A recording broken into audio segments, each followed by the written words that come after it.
What really killed Jesus? Most people think it was a cross, but that's very far from the truth. The truth is his death was caused by a deadly cocktail of 7 brutal conditions attacking his body all at once. I've spent days digging into this from every angle possible: medical, historical, theological. Condition number 1, hematidrosis. In the Gospel of Luke, at Gethsemane, Jesus withdrew from his disciples to go and pray. And verse 44 captures it well. It says, "And being in agony, he prayed more earnestly. Then his sweat became like great drops of blood, falling down to the ground." This condition is referred to as hematidrosis. It's rare, but very real. Under extreme psychological stress, the body's sympathetic nervous system triggers what we call the capillaries, and these are basically the tiny blood vessels around sweat glands, to rupture. Blood then mixes with sweat, causing the person to literally sweat blood. Modern doctors confirm that under unbearable pressure, for example fear, grief, and emotional agony, and so forth, hematidrosis becomes a possibility. And Jesus faced unbearable pressure, no doubt about that. He was looking at 3 things in particular: looming betrayal by close friends. Number 2, the weight of the entire world's sin pressing down on his shoulders. Number 3, the dread of the torture and death just hours away. The 3 ways converged on his soul. Consequently, his skin became fragile and sensitive, and every nerve became raw. Every movement became agony waiting to happen. He began to lose blood. And this was just the beginning. Condition number 2, hypovolemic shock. This is just a fancy term for catastrophic blood loss. After betrayal by Judas and sentencing, Jesus started facing whipping. And you need to know that Roman flogging was not just whipping. Each fragrum was a weapon of terror. Leather thongs embedded with metal balls and sharp hooks designed to tear flesh down to the bone.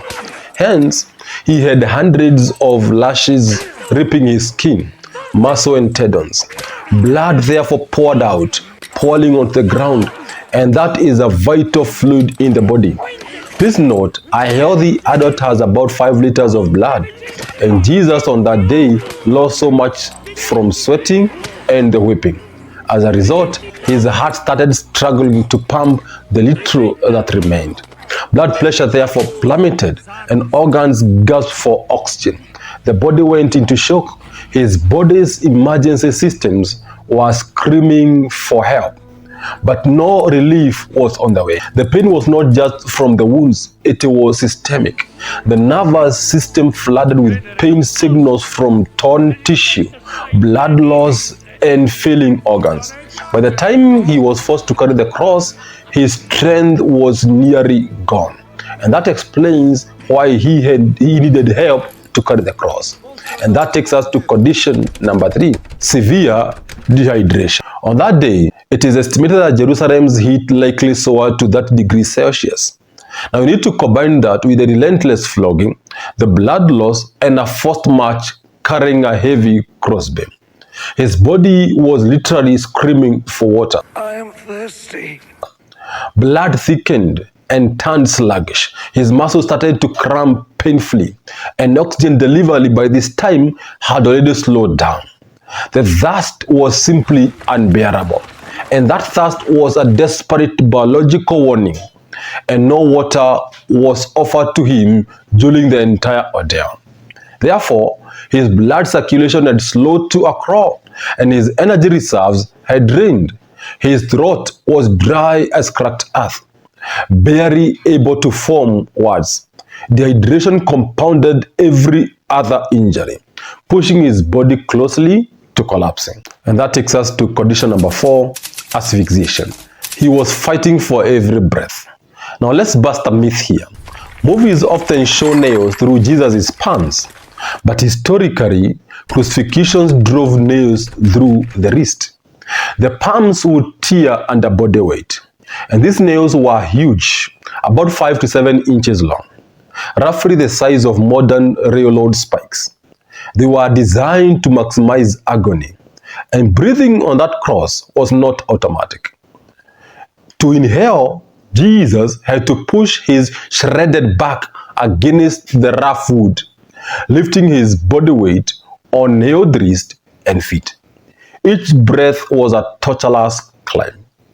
And three brutal forces worked against him. Number one, his stone back scraping the wood. Number two, seething pain through the nails. And three, the crushing weight dragging him down, even spiritually speaking. Even his chest muscles and diaphragm could not keep up. Breathing slowed, suffocation crept in slowly. But Jesus endured for hours. And that endurance serves us as a key to the next condition. Condition number 5, cardiac stress. By this point, Jesus' heart was working triple time. It had to pump thick dehydrated blood with minimal oxygen. Imagine a situation where a failing engine is forced to hold a heavy truck uphill. This is literally what was happening. The blood's viscosity made circulation even more sluggish. His heart rhythms became unstable. His pulses weakened. And three enemies were squeezing life out of him. Number one, his heart reduced blood volume, thickened blood, and crushing trauma. His heart was literally fighting for every beat. Condition number 6, pericardial effusion. This answers the blood and water mystery. When the Roman soldiers pierced Jesus' side with a spear, the Gospel of John records something remarkable. Blood and water flowed out. This detail has puzzled scholars and scientists for centuries. What exactly was this water? Medical science offers a compelling explanation, and the explanation is pericardial effusion. Now you might be asking, what then is that? It's a condition where excess fluid accumulates in the pericardium. Now, the pericardium is a thin sac that surrounds the heart. Normally, this sac contains a small amount of lubricating fluid, about 2 to 3 tablespoons, which allows the heart to beat smoothly, but at extreme trauma or inflammation, this sac can fill with much more fluid, sometimes blood, sometimes a clear watery substance, or a mix of both. Why does this happen? When the heart or surrounding tissues are severely injured or inflamed, fluid leaks into the pericardial space, and this fluid buildup compresses the heart, making it harder for the heart to expand fully and pump blood effectively. Imagine trying to squeeze a water balloon inside a tight box. The pressure squeezes the balloon inside its movement. This compression is called cardiac tamponade, and it can quickly lead to heart failure if untreated. And we all know, in the case of Jesus, no treatment was on the way. Therefore, the spear most likely went into the pericardial sac, damaging vessels, and the accumulated fluid therefore flowed out. This fluid buildup was a clear sign that his heart was under extreme stress and was failing. The presence of both blood and water confirms the internal collapse happening inside his chest. His heart was literally drowning in fluid, struggling to beat every single time. And this condition also explains some of the symptoms Jesus must have experienced. For example, difficulty breathing, chest pains, and extreme fatigue.